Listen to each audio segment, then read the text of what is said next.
की enrolment committee के chairman OP Faizi साहब, जो इस बार काउंसिल दिल्ली के विषम पिता में माने जाते हैं, इस हॉल में बैठे हुए जितने भी साथी हैं उनकी एवरेज एज से ज़्यादा इनकी स्टैंडिंग है। 55 साल से अपने प्रोफेशन को यहाँ पर अपनी सेवाएं दे रहे हैं और पिछले 32-33 साल से बार काउंसिल ऑफ दिल्ली के लगातार मेंबर हैं।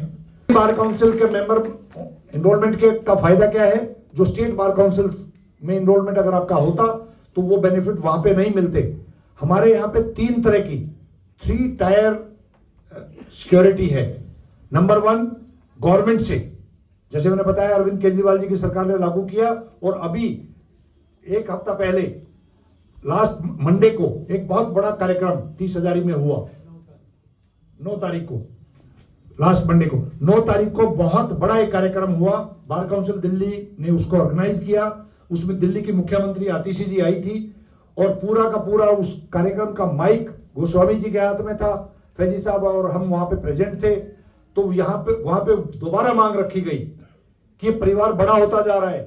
50 करोड़ रुपए एनुअल बजट दिल्ली सरकार देती है, उसको बढ़ा के 100 करोड़ का आश्वासन लिया और 5 लाख रुपए की जो मेडिकल क्लेम पॉलिसी है उसको बढ़ा के 10 लाख रुपए, ये घोषणा दिल्ली की मुख्यमंत्री महोदया करके गई है।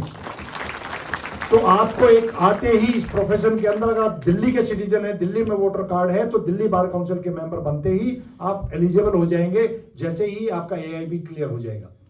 उसके बाद जैसे ही आप बार काउंसिल दिल्ली में एनरोल होंगे, हमारे यहाँ पे सेंट्रल गवर्नमेंट एक एक्ट है, एडवोकेट ट्रस्ट एक्ट, उसके अंदर जो भी कोई वकालतनामा आप फाइल करेंगे उसमें एक अलग से 25 रुपए की स्टाम्प लगती है। उससे जो कॉर्पस ऑफ फंड इकट्ठा होता है उससे वो ट्रस्ट चलता है और उस ट्रस्ट में अगर कोई साथी इस स्कीम में कवर नहीं हो पाता है तो उसको पूरे मेडिकल बिल, सिर्फ लॉयर का, उसके डिपेंडेंट्स का नहीं, सरकार डिपेंडेंट्स को भी कवर करती है।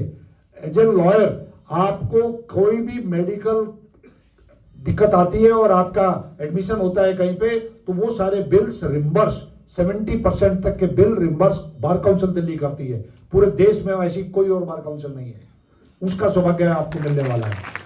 तीसरी एक इंडिजेंट एंड डिसेबल कमेटी है, उससे हम डिवाइस पे 10-10 हजार रुपए पर मंथ 2 साल तक फैमिली मेंबर्स को देते हैं।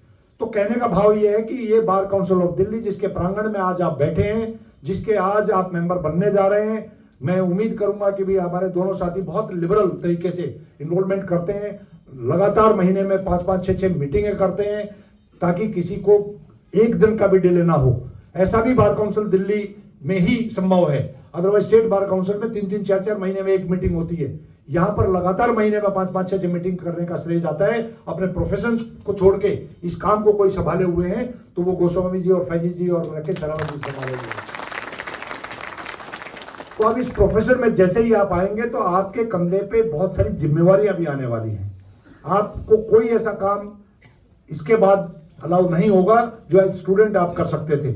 एज ए स्टूडेंट आप किसी के साथ चीटिंग कर दोगे तो इंडिविजुअल आपको भुगतना पड़ेगा, लेकिन एज एन लॉयर जब अखबार में छपेगा कि एक एडवोकेट को पकड़ा गया चीटिंग में, तो आपको कोई राइट नहीं है कि अपने इस परिवार को, जिस परिवार में ऑलरेडी 2.25 लाख मेंबर्स ऑलरेडी इस बार काउंसिल से रजिस्टर्ड हैं, उसका आप हिस्सा बनने जा रहे हैं। तो आपको कोई ऐसा राइट नहीं है, कोई ऐसी अधिकार नहीं होगा कि भी आप कोई ऐसा गलत काम करें जिसके वजह से आप भी बदनाम हो और बाकी साथी भी बदनाम हो।